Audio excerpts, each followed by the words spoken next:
सरस्वती विद्या मंदिर inter college Lalganj Pratapgarh से मैं उमाशंकर मिश्र। आज हम आपको कक्षा 10 विज्ञान विषय के अंतर्गत पढ़ाए जाने वाले एक खंड के रूप में जीव विज्ञान के लाइफ प्रोसेस पार्ट के बारे में बताएंगे। पिछले वीडियो में हमने आपको लाइफ प्रोसेस बताया था, परिभाषा बताया था, जैव रासायनिक प्रक्रिया छूट गई थी। तो आज हम आपको जैव रासायनिक प्रक्रिया के बारे में बताएंगे।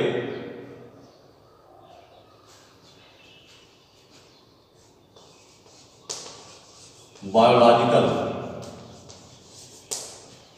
केमिकल रिएक्शन,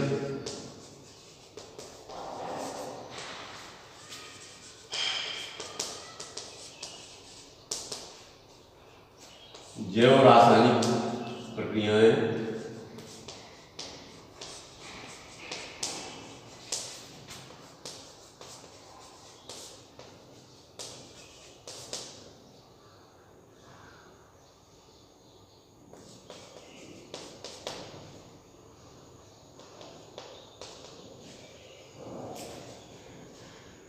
अभिक्रिया,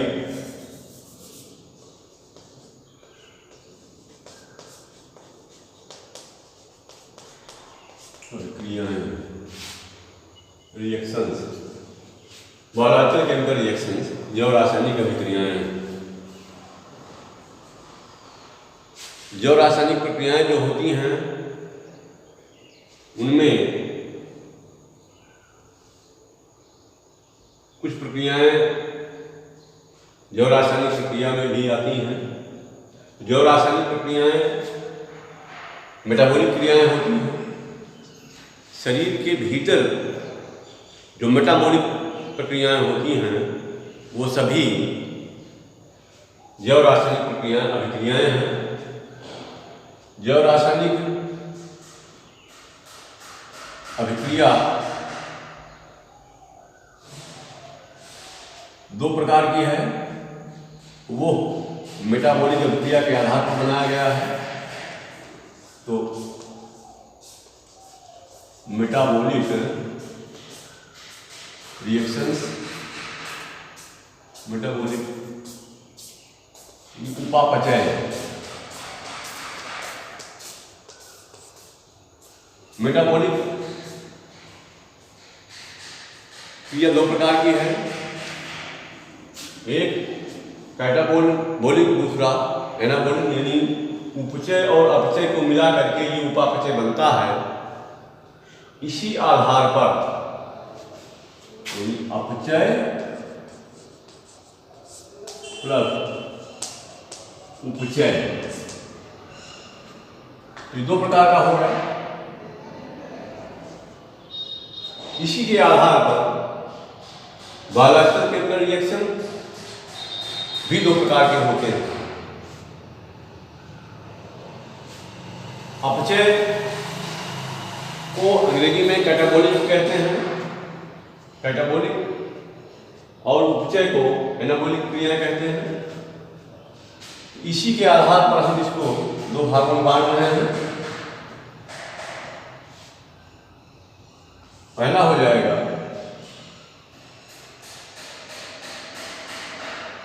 कैटाबोलिक केमिकल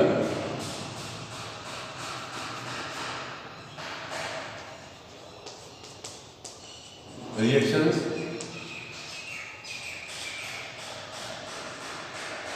या अपचयी रासायनिक अभिक्रियाएं।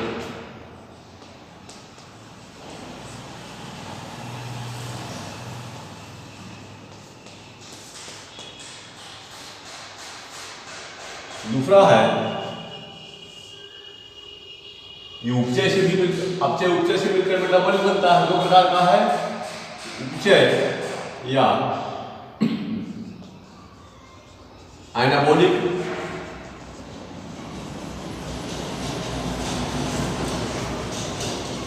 केमिकल रिएक्शंस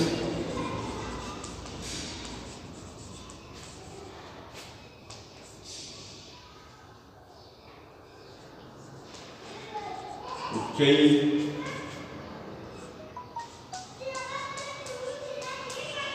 रासायनिक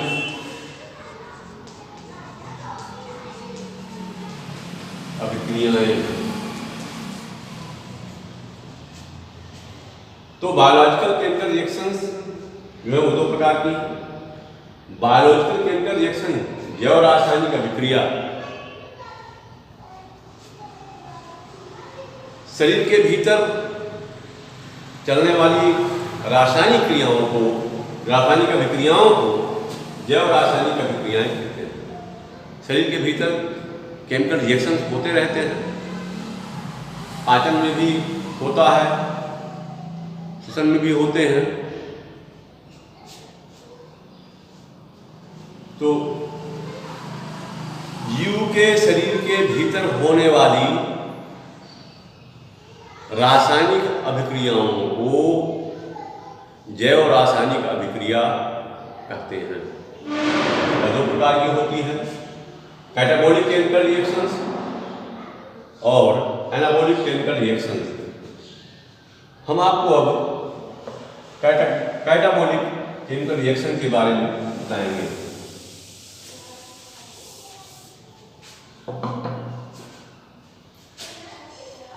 कैटाबॉलिक केमिकल रिएक्शन या अक्षय रासायनिक अभिक्रिया है। यह विनाशकारी अभिक्रियाएं होती हैं। इसमें जो पदार्थ बने होते हैं उनका विघटन होता है। आप डिसोसिएट केमिकल रिएक्शन भी कह सकते हैं अथवा डिस्ट्रक्टिव केमिकल रिएक्शन भी कह सकते हैं। यानी इसमें पदार्थों का जारण होता है, पदार्थ जो टूट जाते हैं।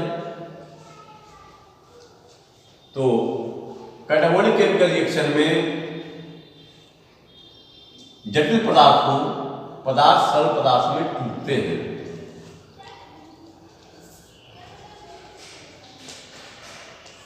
जटिल पदार्थ सरल पदार्थ में टूटते हैं।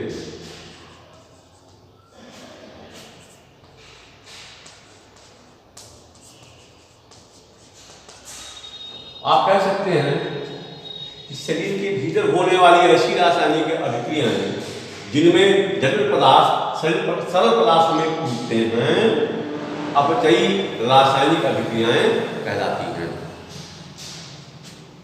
इस जैसे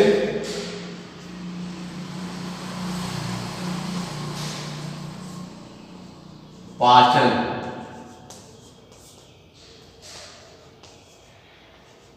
श्वसन, ये जैव रासायनिक अभिक्रिया है।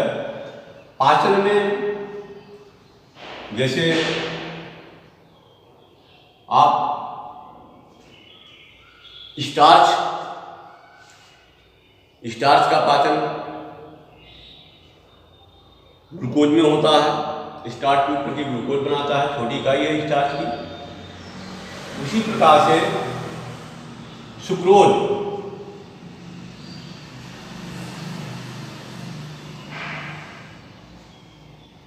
वो जो है ग्लूकोज और फ्रक्टोज से मिलकर बना होता है। तो सुक्रोज टूट जाता है, तो यह भी टूटने की प्रक्रिया है। यहां जैसे शर्करा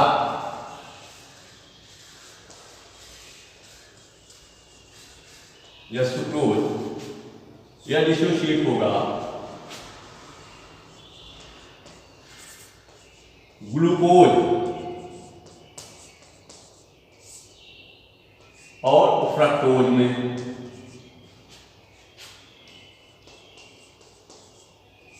तो ये जटिल अणु था, ये सरल अणु में टूट गया। इसी प्रकार से प्रोटीन का पाचन होता है, एमिनो एसिड बन जाता है पाचन की क्रिया में। फैट्स जो है वो उसकी छोटी इकाई फैटी एसिड बनती है, ग्लिसरॉल और फैटी एसिड में टूट जाता है। तो जटिल अणु यहाँ टूट रहे हैं इसी प्रकार से आप कह सकते हैं कि श्वसन की क्रिया में, श्वसन में ये तो पाचन के अंतर्गत हो रहा है।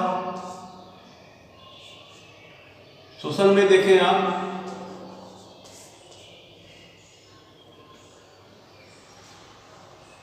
श्वसन का सूत्र है वो उसका ग्लूकोज का C6H12O6, यह टूटेगा ऑक्सीजन की उपस्थिति में, ऑक्सीजन से क्रिया करेगा C6H12O6 + 6O2 give rise to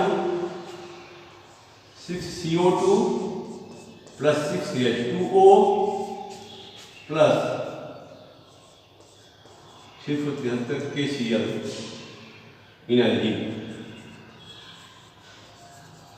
ये दे रहा है। यहां आप देखेंगे कि ये अणु जो बना है ग्लूकोज ऑक्सीजन के द्वारा कार्बन डाइऑक्साइड और जल में टूट रहा है, जल के अणु में, तो यहाँ इसका भी डिफिशन हो रहा है, डिसोसिएट हो रहा है। इसी के आधार पर हम कह सकते हैं कि कैटाबॉलिक केमिकल रिएक्शन जो है वो विघटनकारी क्रियाएं होती हैं, अर्थात जटिल पदार्थ सरल पदार्थ में टूट जाते हैं या पदार्थों का जारण होता है। यहाँ ऑक्सीजन जला रहा है इसको, इसलिए विनाशकारी अभिक्रियाएं भी कहते हैं।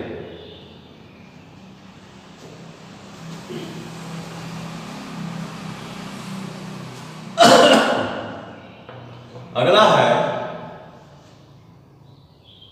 एनाबॉलिक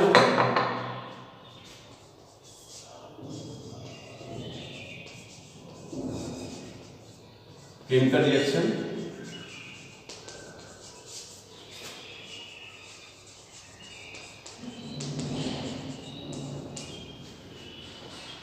या उपचयी रासायनिक अभिक्रियाएं।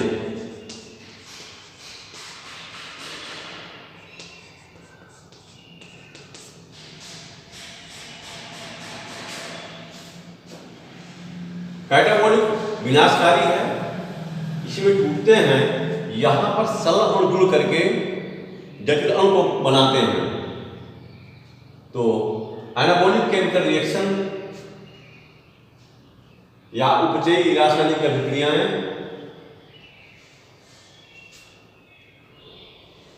ऐसी अभिक्रियाएं होती हैं जिसमें सरल अणुओं से जटिल अणुओं का निर्माण होता है, अर्थात इसमें सरल अणु से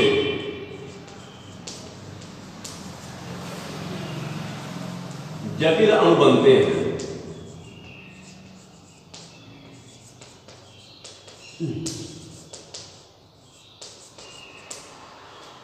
जैसे प्रकाश संश्लेषण,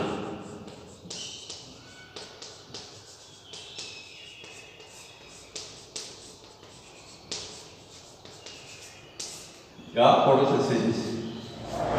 यहां प्रकाश संश्लेषण में कार्बन डाइऑक्साइड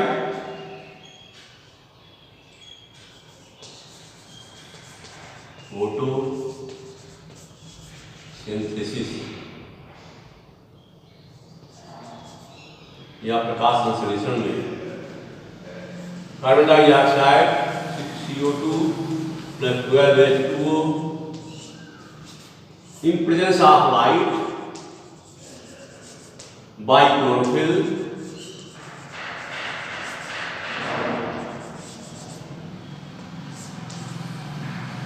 ये बनाते हैं ग्लूकोज C6H12O6 + 6O2 + 6H2O।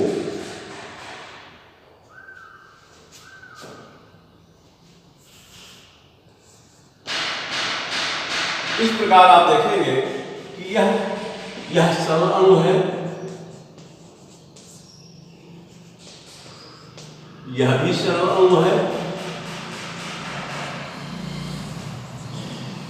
और यह जटिल अणु है ग्लूकोज।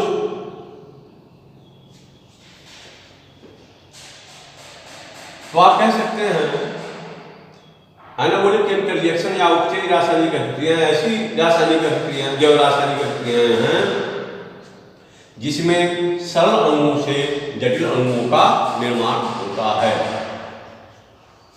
जैसे प्रकाश संश्लेषण की प्रक्रिया।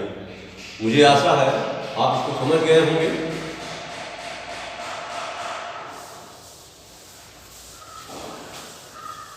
अब हम आपको न्यूट्रिशन के कंपोनेंट्स के बारे में जानकारी देंगे।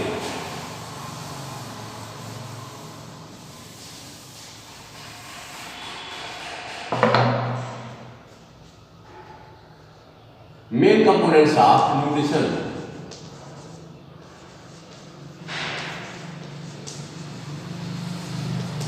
Components of nutrition.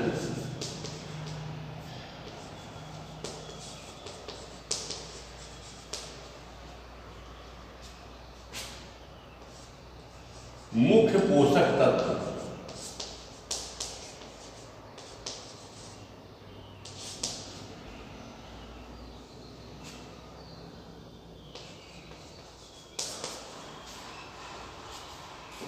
मुख्य पोषक तत्व कौन कौन से होते हैं? जो चीजें भोजन करने के पश्चात हमें प्राप्त होती हैं वो मुख्य पोषक तत्व होते हैं। डाइजेशन के पश्चात हमें क्या प्राप्त होता है भोजन से, वो वही पोषक तत्व होते हैं जो प्राप्त होते हैं। तो भोजन से हमें क्या मिलता है, भोजन करने से क्या मिलता है, कौन कौन से पोषक तत्व मिलते हैं? तो ये पोषक तत्व मुख्यतः कार्बोहाइड्रेट होता है,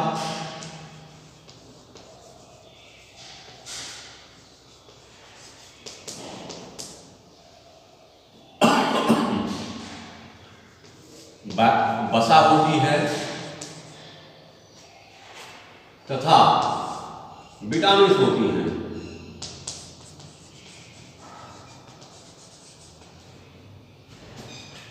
ये कार्बोहाइड्रेट,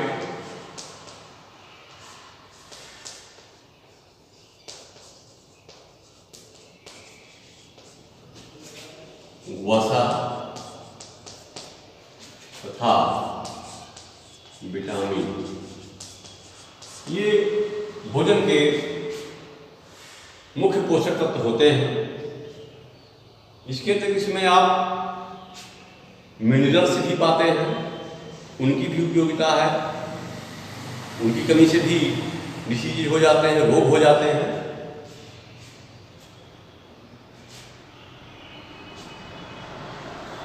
इनके कार्य के आधार पर ये जो 3 पोषक तत्व हमें प्राप्त हुए हैं, कार्य के आधार पर इनकी कितनी कैटेगरी होती है, यानी type of nutrients.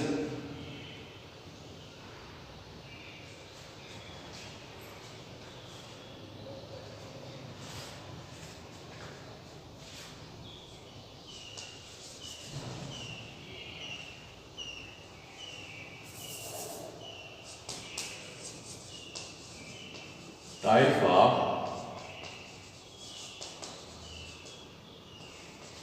Nutrients on the basis of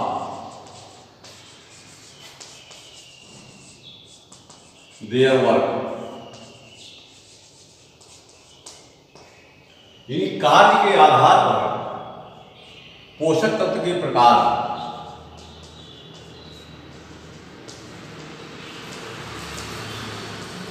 कार्य के आधार पर पोषक तत्व के प्रकार। ये जो कार्बोहाइड्रेट, वसा, विटामिन हम भोजन से प्राप्त करते हैं, इनका कार्य क्या है, उसी कार्य के आधार पर इसके भी प्रकार बताए गए हैं। कार्बोहाइड्रेट हमें ऊर्जा देने वाला पदार्थ है, वसा भी ऊर्जा देने वाला पदार्थ है, और विटामिन्स जो हैं वो हमें प्रोटेक्शन देती हैं, सुरक्षा इम्यूनिटी बढ़ाती हैं। एक इसमें और छूट गया है, वो होता है प्रोटीन। भोजन से ही प्राप्त होता है। तो आप कह सकते हैं कार्बोहाइड्रेट, वसा, विटामिन और प्रोटीन, ये चारों हमें प्राप्त होते हैं। तो कार्ब के आधार पर इनके 3 कैटेगरीज हैं। फर्स्ट है एनर्जी गिविंग न्यूट्रिएंट्स,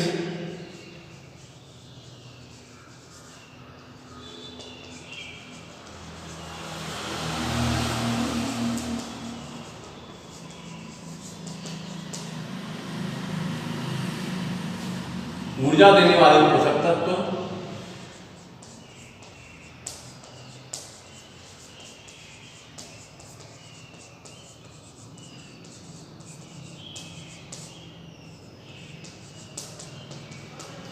इसके अंतर्गत कार्बोहाइड्रेट और वसा आती है।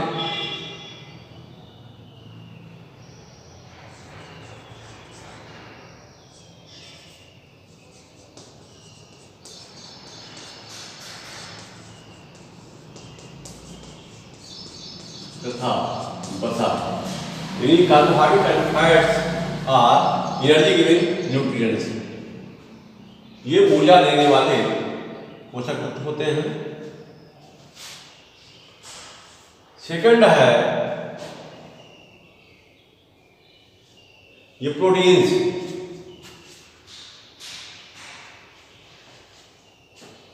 प्रोटीन जो है ये निर्माणकारी पोषक तत्व है, इसे आप कह सकते हैं प्रोड्यूसिंग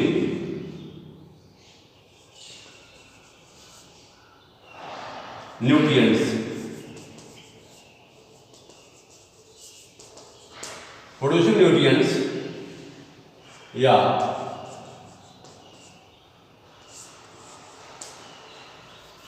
निर्माणकारी पोषक तत्व।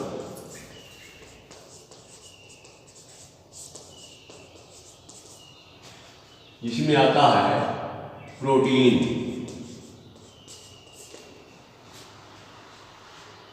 और तीसरा है थर्ड ये विटामिन्स एंड मिनरल्स दोनों आते हैं। जैसे कैल्शियम की कमी से हमारी हड्डियां कमजोर हो जाती हैं, वो मिनरल है। तो विटामिन्स एंड मिनरल्स ये सभी आते हैं।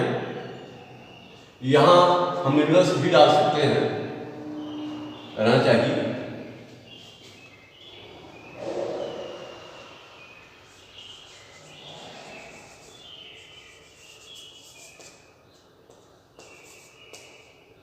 Immunity giving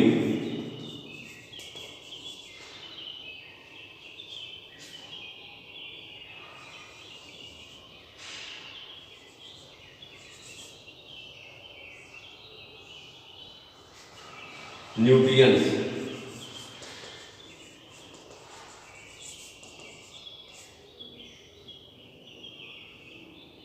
immunity giving nutrients या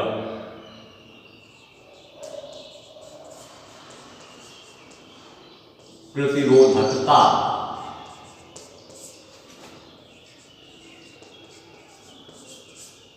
बढ़ाने वाले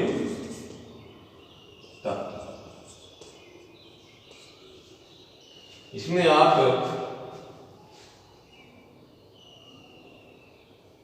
विटामिन्स,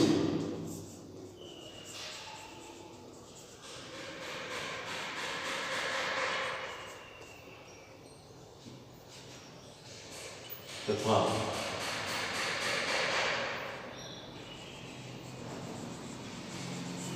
मिनरल्स,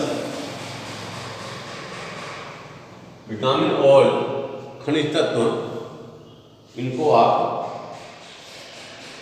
डाल सकते हैं।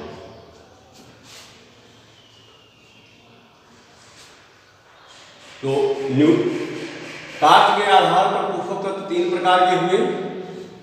एक energy giving nutrients, 2 producing nutrients, 3 immunity giving nutrients, ऊर्जा देने वाले पोषक तत्व नंबर 1, नंबर 2 निवारकारी पोषक तत्व, नंबर 3 प्रतिरोधकता बढ़ाने वाले तत्व, जिसमें विटामिन और मिनरल्स आते हैं। मुझे आशा है इसे भी आप समझ गए होंगे। अब हम आपको एक एक न्यूट्रिएंट्स के बारे में बताएंगे। तो पहले हम लेते हैं कार्बोहाइड्रेट्स।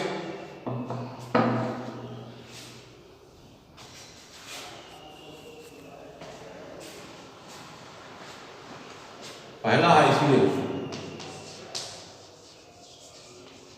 कार्बोहाइड्रेट्स।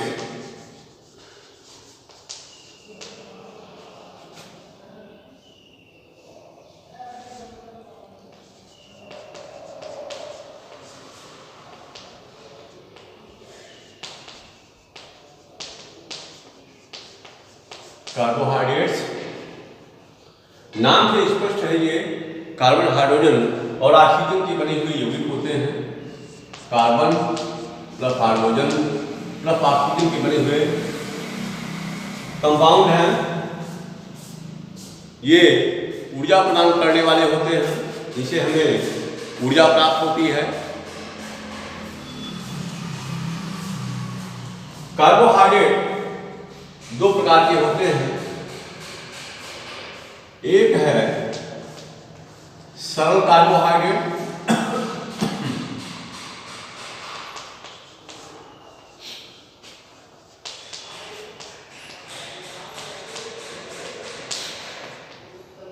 या सिंपल कार्बोहाइड्रेट।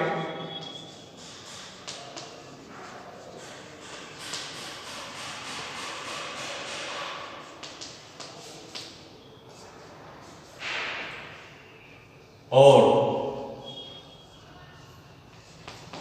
सेकंड है कॉम्प्लेक्स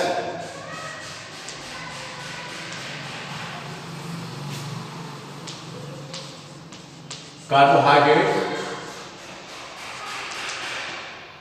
या जटिल कार्बोहाइड्रेट।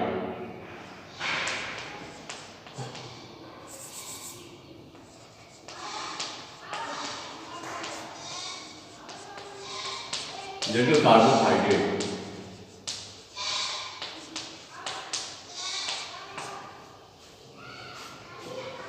सरल कार्बोहाइड्रेट किस प्रकार से बने होते हैं? सरल कार्बोहाइड्रेट सिंपल अणुओं से बने होते हैं, अर्थात ये कार्बोहाइड्रेट के सिंपल अणु होते हैं, जैसे ग्लूकोज,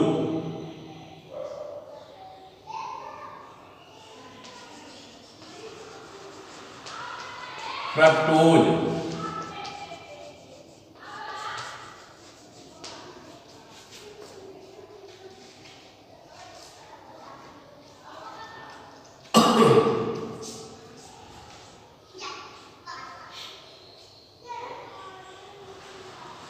लैक्टोज, ये सभी सिंपल कार्बोहाइड्रेट होते हैं। सुक्रोज यानी शर्करा, तो ग्लूकोज, फ्रक्टोज, लैक्टोज, सुक्रोज ये सभी सिंपल कार्बोहाइड्रेट होते हैं। जैसे ग्लूकोज का जो आणविक ग्रुप है वो C6H12O6 है, ये सिंपल अणु है। फ्रक्टोज का भी यही होता है, लेकिन शर्करा को देखेंगे थोड़ा सा इससे जटिल है। शर्करा का होता है C12H22O11, ये है शर्करा,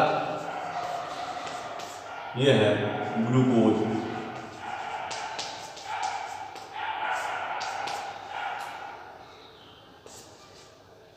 तो ये सिंपल अणुओं के अंतर्गत आते हैं, लेकिन जब इनसे मिलकर के कोई इसका कंपाउंड बनेगा तो वो जटिल कार्बोहाइड्रेट के अंतर्गत आता है। जैसे शर्कराओं के मिलने से माल्टोज बनता है और स्टार्च का फॉर्मेशन होता है, तो वह जो है जटिल कार्बोहाइड्रेट होते हैं। तो जटिल कार्बोहाइड्रेट में स्टार्च या आमंड, दहलिया में पाया जाने वाला इनुलिन है,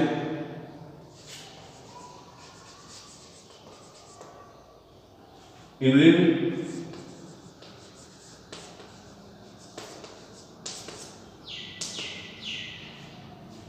आलू में पाया जाने वाला, मक्का में पाया जाने वाला, साबूदाना में पाया जाने वाला, ये सभी जो हैं कॉम्प्लेक्स कार्बोहाइड्रेट के अंतर्गत आते हैं, जटिल कार्बोहाइड्रेट होते हैं। मुझे आशा है ये सरल और जटिल कार्बोहाइड्रेट आप समझ गए होंगे। इस कार्बोहाइड्रेट की उपयोगिता क्या है, इसका इंपॉर्टेंस क्या है, यानी यूज ऑफ कार्बोहाइड्रेट।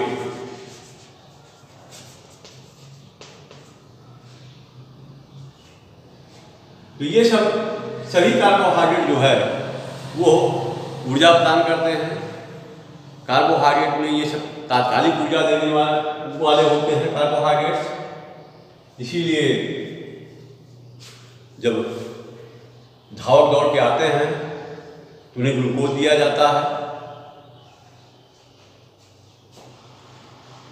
घर गांव में दौड़कर हार्ड वर्क करके आए तो उन्हें गुड़ दिया जाता है, गुड़ खाएं, उससे तत्काल ऊर्जा की पूर्ति हो जाती है। मुझे आशा है ये भी आप समझ गए होंगे।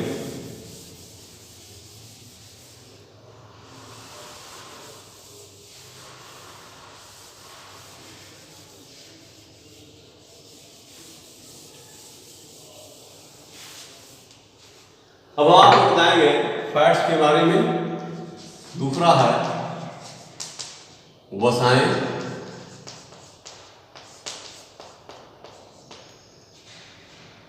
वसा है क्या? वसा जो है ये भी उच्च ऊर्जा देने वाला ये पदार्थ है। सभी तैलीय पदार्थों में वसा पाई जाती है, जितने भी तेल वाले पदार्थ होते हैं। सरसों का तेल है, घी है, सूअर की चर्बी होती है, इनमें सब में वसाएं ज़्यादा पाई जाती हैं। सभी तैलीय पदार्थ जितने भी तेल वाले पदार्थ होंगे, जितने भी तेल होंगे, उनमें सब में ये फैट्स पाई जाती हैं। ये भी कार्बन, हाइड्रोजन,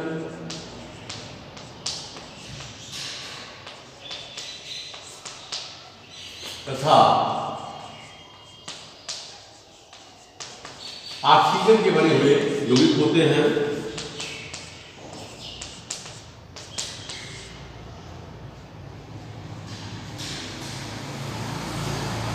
ये कार्बोहाइड्रेट से जटिल होते हैं। इनमें इनके परमाणुओं की संख्या ज्यादा होती है, जबकि कार्बोहाइड्रेट में कम होती है। तो कार्बन, हाइड्रोजन और ऑक्सीजन के बने हुए के अधिक परमाणुओं से बने हुए पदार्थ वसाएं कहलाती हैं। यह वसा जो है हमारे शरीर में कार्य क्या करती है?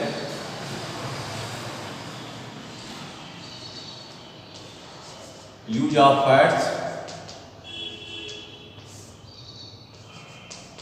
वसा के कार्य, यूज ऑफ फैट, वसा के कार्य।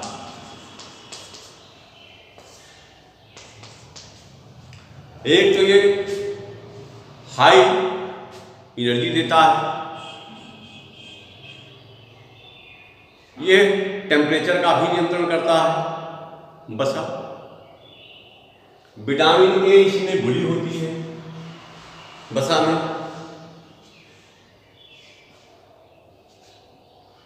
ये तापरोधी होता है, शरीर को आकृति भी प्रदान करता है। तापरोधी, अधिक ऊर्जा देने वाला। तापरोधी का मतलब ताप नियंत्रण करता है, ताप नियंत्रण करता है, अधिक ऊर्जा देता है, आकार प्रदान करता है, और इसमें विटामिन ए भी घुली होती है।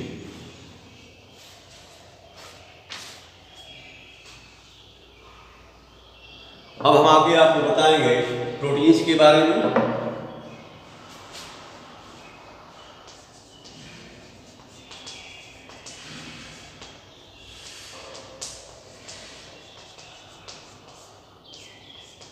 प्रोटीनें ये भी कार्बन, हाइड्रोजन, ऑक्सीजन और नाइट्रोजन के बने हुए कंपाउंड होते हैं। कार्बन, हाइड्रोजन,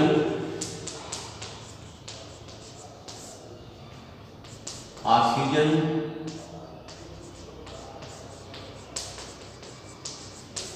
तथा नाइट्रोजन के बने हुए कंपाउंड हैं।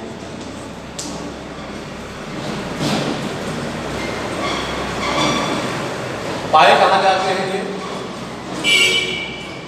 सभी दाल वाले पौधे इसके मुख्य स्रोत होते हैं जिनसे हमें प्राप्त होता है। अरहर की दाल है, मूंग की दाल है, चने की दाल है, मटर की दाल है, मसूर की दाल है, बकलम की दाल है। सभी दालें जो होती हैं वो प्रोटीन की मुख्य स्रोत हैं। सोयाबीन का तेल है, उसमें पाया जाता है। तो ये सभी दालें प्रोटीन की स्रोत होती हैं।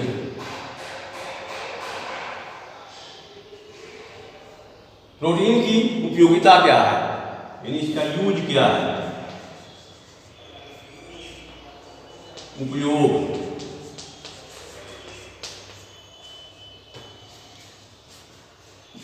ये ग्रोथ करता है, एक वृद्धि में, यानी वृद्धि में सहायक है। ये ग्रोथ, वृद्धि करता है। जो एंजाइम बनते हैं, यानी एंजाइमों का निर्माण करता है। ये एंजाइम जो हैं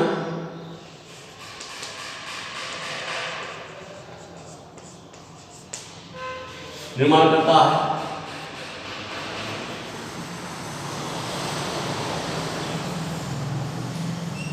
प्रोटोप्लाज्म का निर्माण करता है। प्रोटोप्लाज्म का निर्माण करता है। इसके जो न्यूक्लिक एसिड होता है वो सभी इसी के बने होते हैं। जो हमारी एंटीबॉडी होती हैं वो भी इसी प्रोटीन की बनी होती हैं, यानी एंटीबॉडी का निर्माण करता है। ये प्रतिरोधक क्षमता देता है। ये